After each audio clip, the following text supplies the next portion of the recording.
Israel में मंगलवार का सूरज निकलने के साथ आग उगलती मिसाइल आधम की। हूथी लड़ाकों ने फिर इजराइल को दहलाया है। कुल मिलाकर कहें तो ये एक ऐसे युद्ध का विस्तार है जिसकी जद में ईरान भी आ गया है। लेकिन फिलहाल इजराइल उस कमांडर के सफाये में जुट गया है जिसने ईरान की खातिर नेतन्याहू आर्मी को परेशान कर रखा है। अब्दुल मलिक बदरुद्दीन अल हूथी इजराइल का दुश्मन नंबर 1 है जिसका सिर काट लेने की धमकी इजराइल ने दी है। हूथी फाइटर्स के टॉप कमांडर का खात्मा इजराइल ठीक उसी अंदाज में करने की वार्निंग दे रहा है जैसे हमास के चीफ हानिया और सिनवार का किया गया। हूथी की लाइफलाइन कट करने का पूरा प्लान इजराइल ने बना लिया है।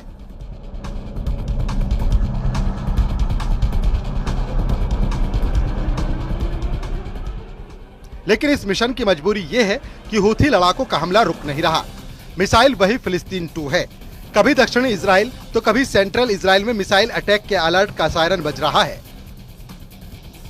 हूथी फाइटर्स यमन में बैठकर तेल अवीव तक बारूद की बौछार कर रहे हैं। इजराइल हूथी के एक रॉकेट को मारता है तो बादल में 10 रॉकेट आसमान में दिखने लगते हैं।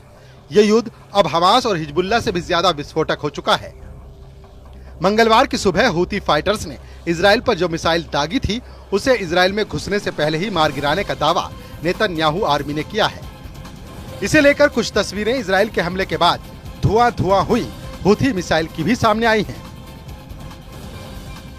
इस हमले के बाद जानकारी के मुताबिक हूथी के मिसाइल अटैक में किसी तरह के जान माल के नुकसान की खबर नहीं है। हालांकि इजराइल की आपातकालीन मेडिकल सेवा मेगन डेविड एडोम ने बताया कि पैरामेडिक्स ने 20 से ज्यादा लोगों को मेडिकल सहायता दी है। बताया ये भी गया है कि मिसाइल हमले के अलर्ट पर जो सायरन बजा उससे ज्यादातर लोग शेल्टर में छिप गए जिससे मिसाइल तबाही को टाला जा सका है। लेकिन दूसरी तरफ हूथी के मिसाइल हमले से भड़के इजराइल के रक्षा मंत्री इजराइल कॉटेज ने हूथी को पूरी तरह बर्बाद कर डालने तक हवाई हमले जारी रखने का ऐलान कर दिया है। हालांकि इससे पहले भी हूथी फाइटर्स से नेतन्याहू पहले ही आर पार के युद्ध का ऐलान कर चुके हैं। उधर मोसाद चीफ ने भी हूथी फाइटर्स के सफाये को टॉप पर रखा है। मतलब हमास और हिजबुल्लाह के बाद हूथी की तबाही की तैयारी पूरी हो चुकी है। हालांकि सवाल इसे लेकर कई हैं। मसलन क्या इजराइल के लिए अब्दुल मलिक हूथी को निशाना बनाना आसान है? क्या हानिया और नसरल्लाह की तरह घर में घुसकर इजराइल हूथी चीफ को हलाक करेगा? इजराइल को ललकार कर हमले करने वाले हूथी लड़ाके जब अमेरिका से नहीं डरते तो क्या नेतन्याहू इन्हें काबू कर पाएंगे? सवाल ये भी है कि हमास और हिजबुल्लाह से कितना पावरफुल है हूथी। तो जान लीजिए कि हूथी फाइटर्स को ईरान का रॉकेटबाज कहा जाता है। ये शिया मुसलमानों का लड़ाका ग्रुप है और मिडिल ईस्ट आई की रिपोर्ट के मुताबिक हूथी फाइटर ग्रुप यमन के हूथी आंदोलन के दौर में 1990 में बना था। यमन के राष्ट्रपति अली अब्दुल्ला सालेह के खिलाफ हुसैन अल हूथी ने विद्रोह किया था। साल 2004 में एक हमले में सालेह की मौत हो गई, जिसके बाद उनके भाई अब्दुल मलिक अल हूथी सुप्रीम लीडर बने और फिर 2015 में हूथी फाइटर्स ने यमन की हादी सरकार को उखाड़ फेंका और राजधानी सना पर कब्जा कर लिया। जानकारी और भी है जिसके मुताबिक यमन के गृह युद्ध में सऊदी अरब ने संयुक्त सेना के साथ हूथी विद्रोहियों से युद्ध लड़ा जिसमें अमेरिका भी उतरा। लेकिन लंबी चली लड़ाई के बाद भी हूथी विद्रोहियों ने हथियार नहीं डाले।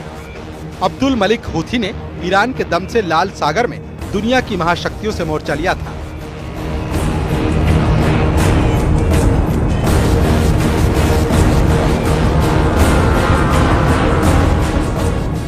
यमन में 1000 साल तक राज करने वाले हूथी लड़ाके हमास इजराइल युद्ध में फाइटर ग्रुप का साथ देते रहे हैं। हाल के दिनों में जब इजराइल सीरिया फ्रंट पर युद्ध में उलझा तब हूथी विद्रोहियों ने मिसाइल हमले शुरू कर दिए, जिसके बाद अब अब्दुल मलिक हूथी नेतन्याहू की हिट लिस्ट में टॉप पर आ गया है।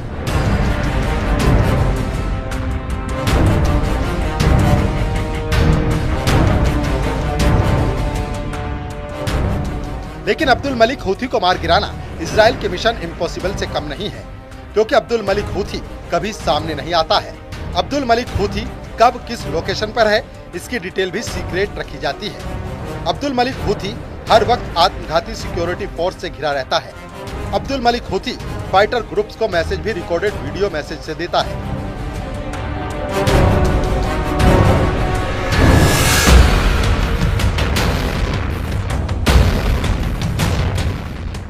हूथी फाइटर्स को चीफ के सभी ऑर्डर याहिया सरी के जरिए मिलते हैं। और अब देखिए ये तस्वीर। ये बात बात पर लाल टोपी पहनकर अमेरिका और इजराइल को धमकाने वाला ये याहिया सरी है। माना जा रहा है कि यही अब ईरान का नया याहिया साबित होगा, जो इजराइल और अमेरिका दोनों के लिए सिरदर्द बन सकता है। वैसे हूती फाइटर्स ने लाल सागर में जब से अमेरिका के जंगी जेट को मार गिराने का दावा किया है, वो खुद को अजय समझने लगे हैं।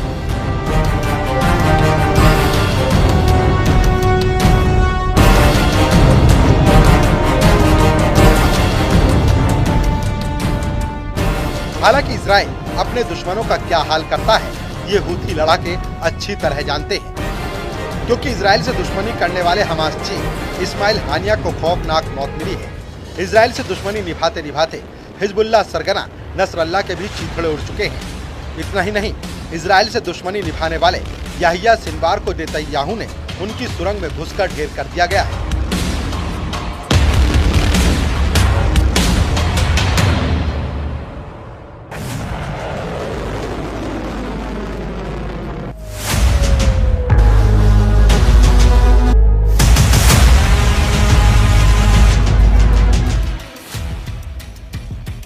और इसके बाद इजराइल ने अब एक और दुश्मन अब्दुल मलिक हूती का डेथ वारंट रिलीज कर दिया है। ये कहना गलत नहीं होगा कि इजराइल से दुश्मनी सिर्फ तबाही लाती है। इजराइल दुश्मन को दुनिया के किसी भी कोने में तलाश कर मारता है।